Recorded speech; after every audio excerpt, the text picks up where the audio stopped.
जी आम आदमी पार्टी का पक्ष। जी देखिए, मैं सुन रहा था, इस देश में मिमिक्री नहीं मौकरी का समय चल रहा है। जब संसद के अंदर हमला होता है हमारे लोकतंत्र के मंदिर पे और देश के हमारे सांसद जवाब मांगना चाहते हैं, 150 सांसदों को सस्पेंड कर दिया जाता है, लेकिन उसके बाद कहते हैं कि जाट का अपमान हो गया, किसान का अपमान हो गया। मैं बताना चाहता हूं कि हमारी देश की बेटी जो देश का नाम रोशन किया, साक्षी मलिक, मैं ये देख रहा था, उसने आंसू निकाल के, सोचिए, कबड्डी से अपनी कुश्ती से संन्यास ले लिया। ये खबर है, वो हमारी जाट की बेटी थी, उसका क्या हुआ। किसान की बात करते हैं, इसी दिल्ली की सरहद पे 700 किसानों की जान चली गई। पूरे देश के किसान रो रहे हैं, कोई बात करने वाला नहीं है। लेकिन भारतीय जनता पार्टी 10 साल के बाद भी इन सारे षड्यंत्र में लगी हुई है। मैं खबर एक और लेके आया हूं, देखिए, ये कहते हैं देश का नाम रोशन कर दिया। ये खबर है, हमारे देश के इतिहास आजादी के बाद 14 हमारे प्रधानमंत्री मिलकर 55 लाख करोड़ कर्ज लिया था और भारतीय जनता पार्टी 10 साल में 205 लाख करोड़ का कर्ज ले लिया। सोचिए, इतना कर्ज ले लिया, सारी एजेंसियां बेचने के बाद, सारी कंपनियां बेचने के बाद,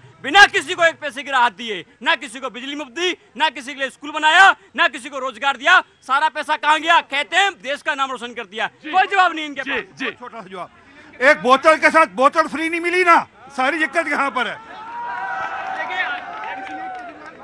एक बोतल के साथ बोतल की फ्री। मैं आ रहा हूँ, बिल्कुल आ रहा हूँ। क्या नाम है आपका? मेरा नाम विकास है, मैं बहादुरगढ़ से हूँ। सर का एक बात का कहना चाहता हूँ, हाँ। इनका मुख्यमंत्री है कहाँ अभी? इनका मुख्यमंत्री है कहाँ? हाँ, इनका मुख्यमंत्री कहाँ? जी मैं बिल्कुल बताऊँ। जी सबसे बड़ी बात ये, आप कर्ज की बात करते हैं। पंजाब में आपने जब से सरकार बनाई, कर्ज से बढ़ता जा रहा है, बढ़ता जा रहा है। खैर, आप बात कर रहे थे साक्षी मलिक जी की। ये आपने कहा कि ये आदमी अध्यक्ष ना रहे, सरकार ने हटा दिया। आपने कहा सर चुनाव हो गया, आपने कहा ये ना लड़े, उस वो व्यक्ति लड़ा नहीं। उसके बाद हम और आप बाहर हैं, जो लोग फेडरेशन के अंदर थे, 40 मत देकर एक व्यक्ति को अध्यक्ष बनाया, दूसरे को केवल 7। तो आप और हम मिलकर के राजनीति करते रहे।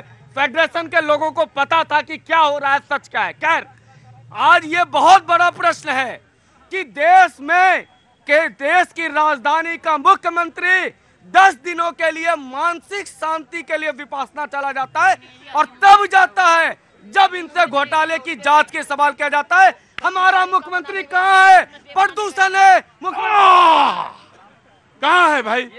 देखिए, 2 बातें हैं। ये प्रधानमंत्री जी का ट्वीट है, जब हमारी देश की बेटियां मेडल लेके आई, कहते हैं गर्व है। और उसी बेटी के लिए सोचिए कि भारतीय जनता पार्टी के सांसद के खिलाफ एक शब्द नहीं बोल पाए, वो बेटी के आंखों से आंसू निकले। वो बेटी हार गई, लेकिन भारतीय जनता पार्टी गुंडागर्दी जीत गई। लेकिन आज देखिए, इन्होंने कहा कि प्रधानमंत्री जी, मणिपुर जल रहा था, देश का अभिन्न अंग है, हमारे देश के शहीदों ने अपने प्राणों की आहुति दी उसको आजाद कराने के देश को। लेकिन सोचिए, मणिपुर जलता रहा, प्रधानमंत्री जी एक शब्द नहीं बोल पाए। भारतीय जनता पार्टी के लोगों ने, इनके विधायकों ने वहां कहा कि भारतीय जनता पार्टी के इशारे पे हो रहा है, लेकिन प्रधानमंत्री संसद तक में नहीं आए उसकी बात का जवाब देने के लिए। बात कर्ज की बात। जी मैं आ रहा पवन जी बिल्कुल एक सवाल का जवाब शैलेंद्र जी देंगे, उसके बाद डिबेट ओपन है बाकी सारे लोगों के लिए। जी जो बिल्कुल दीजिएगा। क्योंकि मेरा आर्थिक मामलों का विषय है, मुझे ये बड़ा जो है तकलीफ होती है जब बात जो है ना बुलेट पॉइंट लेके कर्ज इतना बढ़ गया।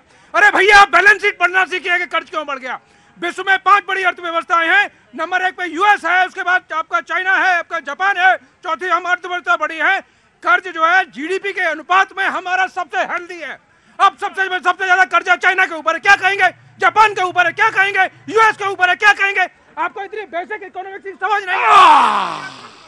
कांग्रेस वाले खड़े हो गए हैं, मैं कांग्रेस वाले को बात जाऊंगा, लेकिन जनता के सवाल है। बिल्कुल मैं आ रहा हूं। पॉपकॉर्न खत्म हो गए क्या? मंगवाए क्या? ले चाय वाय और मंगवा लेते। तुम पॉपकॉर्न खाओ, मैं अभी बाकी सब देश देख रहा है। जी प्रतीक जी, जो पार्लियामेंट का स्तर इतना नीचे गिर गया है कि 3 एक्ट में मेजर चेंजेस हुआ, सीआरपीसी, आईपीसी और एविडेंस एक्ट में। इन लोगों को चाहिए था, चूंकि उससे आम आदमी जो कि कोर्ट में बार बार चक्कर लगाता है, उससे बहुत ज्यादा चेंजेस इस एक्ट में होगा। इन लोगों ने उस एक्ट पर बहस करने को, चूंकि हमारा आपका पर्सनल लिबर्टी भी जो है वो सीआरपीसी में ही है, पुलिस वाले का पावर, अरेस्ट करने का पावर, उससे रिलेटेड सारा कुछ नए एक्ट सीआरपीसी में चेंज हो रहा था। और इसमें ये लोग पार्लियामेंट में बहस करने के बदले जो है फूफा जी की तरह नाराज होकर फूफा जी की तरह नाराज होकर चले। मैं प्रभात जी आऊंगा। जी एक लाइन का ऐड ऑन कर दूं। आज हिंदुस्तान की, मैं शादी से भी आया हूं सर, छुट्टियों में था। आजकल सर फूफा नाराज हो जाए ना तो उसके लिए बारात नहीं रुकती। उसी तरह एक्ट में बदलाव होना था, ये बैकआउट करके बोले हो जाओ, बारात तो लगेगी, दूल्हा तो शादी करेगा, एक्ट बनना है तो बनेगा, विपक्ष को रूठना है। बोले फूफा जी नाराज हैं तो मनाएगा नहीं कोई। बाबूजी कहाँ से आना हुआ आपका? आपका कहाँ से आना हुआ? दिल्ली से। दिल्ली से। क्या नाम साहब? हाँ जी, नाम साहब? प्रेम। प्रेम जी, मैं आया प्रेम जी, कुछ आपको कहना है जी? कांग्रेस के प्रवक्ता कहना चाहते हैं। देखिए, सबसे पहली बात आप लोग को ये समझना पड़ेगा कि देश में सबसे बड़ी कबर क्या होनी चाहिए कि इस देश के लोकसभा और राज्यसभा के अंदर 144 मेंबर ऑफ पार्लियामेंट्स को बाहर का दरवाजा दिखाया गया। क्यों दिखाया गया? क्योंकि इन्होंने सवाल पूछे। आज फिल्म एक्ट्रेस हेमा मालिनी बोलती है इनको बाहर इसलिए लेके गए, इनको क्यों निकाला गया? क्योंकि ये सवाल बहुत पूछते। अरे विपक्ष के जो सांसद है ये सवाल नहीं पूछेंगे तो लोकसभा के कैंटीन में क्या खाना खाने लोगों ने भेजा इनको? ये मेरा सवाल है। ये सवाल है। देखिए एक चीज नाराज मत होइए वकील साहब। शेट्टी साहब दक्षिण भारत से आते हैं तो भाषा का थोड़ा सा ध्यान रखेंगे जी। बाकी लोग समझने की ये बात बिल्कुल सही संदर्भ में कह रहे हैं, लेकिन इनको थोड़ा सा एडवांटेज मिलना चाहिए जी। सिंह साहब, 3 मई 2023 को पार्लियामेंट के अंदर सारे दल लोग बैठते हैं और तय करते हैं, बैठकर तय करते हैं कि हम नए पार्लियामेंट के अंदर प्लेकार्ड लेकर नहीं जाएंगे, वहां पर हंगामा नहीं करेंगे। जो आज जंतर मंतर पे कर रहे हैं, यहाँ तो शांति से बैठे हैं और पार्लियामेंट के अंदर जंतर मंतर और हंगामा करते हैं। हमने खुद देखा संजय सिंह टेबल पे खड़े होकर भंगड़ा डाल रहे पार्लियामेंट के अंदर, डाल रहे थे। ये पार्लियामेंट है चर्चा के लिए, भंगड़े के लिए नहीं है। ये पार्लियामेंट है बातचीत करने के लिए, बिल्स पे डिबेट करने के लिए, प्लेकार्ड लेकर हंगामा करने के लिए नहीं, पोडियम पे चढ़कर हंगामा करने के लिए नहीं।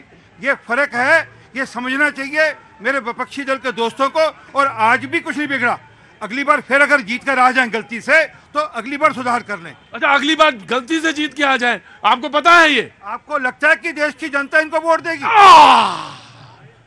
जी जनाब, कहाँ से आना हुआ आपका? बुलंदशहर से। बुलंदशहर से। अच्छा, तो डांट क्यों रहे हैं? डांट नहीं रहे जी। अच्छा, आगे क्या काम करते हैं?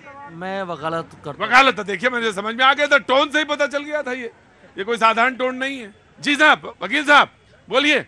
देखिए, मैं भाजपा के प्रवक्ता से एक बात कहना चाहता हूँ। भाजपा के प्रवक्ता से एक बात कहना चाहता हूँ, वो भी वकील ही है बाय द वे। हाँ जी। जिस तरह से ये एविडेंस पे, सीआरपीसी पे, आईपीसी पे बदलाव किया और सीधे सीधे आमजन से वो जुड़ती है, इन्होंने एक बड़े षड्यंत्र के तहत सारे सांसदों को बाहर का रास्ता दिखा दिया और फिर उसके बाद अपने आप ही पारित कर लिया।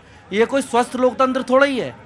अब धर्म की अफीम पिला करके युवाओं को, किसानों को, सबको बरगला दोगे, लेकिन कभी तो वो दिन आएगा कि जब धर्म से भी हटके आदमी, जाति से हटके, दल से हटके आपसे पूछेगा कि आप बताइए कि धर्म के अलावा आपने किया क्या? एक षड्यंत्र की तरह हटा दिया।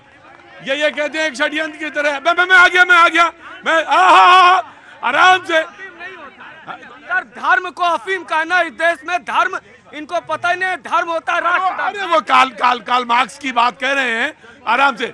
एक वकील साहब इधर है, अरे वकील साहब एक वकील साहब इन्होंने सवाल पूछा, उसी के एकदम बाक्स आपने सवाल कहा। इन्होंने कहा कि विपक्ष को होना चाहिए था, आपने कहा विपक्ष बाहर चला गया।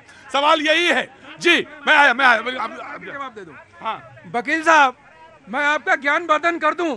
अगर धर्म की अफीम मान के अगर देश की जनता वोट करती तो 93 में उत्तर प्रदेश के अंदर भाजपा चुनाव नहीं हारती। जो है आप जनता के विवेक पर प्रश्न खड़ा कर रहे हैं। 92 के अंदर बाबरी विध्वंस होती है, 93 में भाजपा चुनाव हार जाती है। जो है ताजा मामला जो है। अरे भैया चक्षु खोलिए। आज बात यह है कि जितनी लोक कल्याणकारी योजनाएं हैं, डिलीवरी इंश्योर हो रही है, इस वजह से युवा जो है, जो कन्वेंशनल पैटर्न था उससे हटके वोट कर रहे हैं। चुनाव बदल गए, चुनाव की समीकरण बदल गई, चुनाव का मैनेजमेंट बदल गया। मेरा तर्क है। वकील साहब, आपका सवाल मैंने ले लिया जी। देखिए, आज सबसे, मुझे लगता है आजादी के बाद सबसे कमजोर और डरी हुई सरकार आई है। जब देश के डरी हुई सरकार, बिल्कुल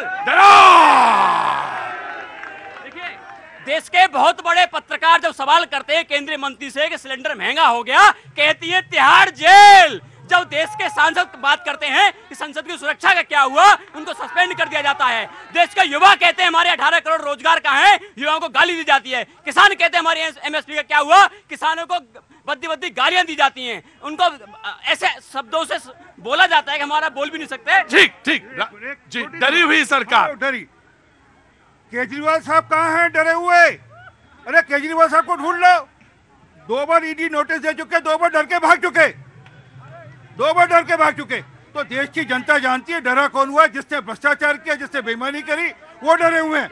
जिन्होंने हजारों करोड़ रुपए का घोटाला किया, जिसने शराब का घोटाला किया, जिन्होंने नेशनल हेराल्ड का घोटाला किया, वो डरे हुए हैं। डरे हुए हैं जिनके घर से हजारों करोड़ रुपए, 351 करोड़ रुपए नकदी पाई जाती है। सर ये झूठ बोल रहे हैं। देखिए इनके आंकड़े दुरुस्त कर दूं, जब भगवान कृष्ण के माता पिता को भी जेल में डाल दिया था, इसका मतलब दोषी नहीं थे। भारतीय जनता पार्टी का सत्ता का अहंकार है, जो इनसे सवाल पूछ लेगा देश के किसानों पे, देश के युवाओं पे, उसको जेल में डाल दिया जाएगा। अब ये ध्यान कर लेना, केजरीवाल साहब भगवान कृष्ण के अवतार हो गए।